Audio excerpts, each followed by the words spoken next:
Hey guys, I'm Freddie with HASfit. Today I'm going to demonstrate how to do a dumbbell pullover. This is a great exercise for your lats. And we're going to start by getting a diamond grip. So you're going to form a diamond with your hands. You're going to grab the dumbbells, and I want you to, with that diamond grip, make sure that your palms are flat against the top of the dumbbell, just like when you're doing a tricep extension. What we're going to do is we're going to lie flat on the bench. And I want you to start with the dumbbell straight up over your chest.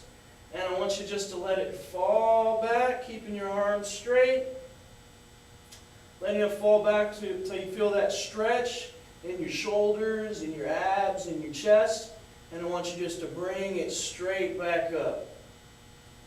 So, we're going to go 1, feeling that stretch, and 2. 1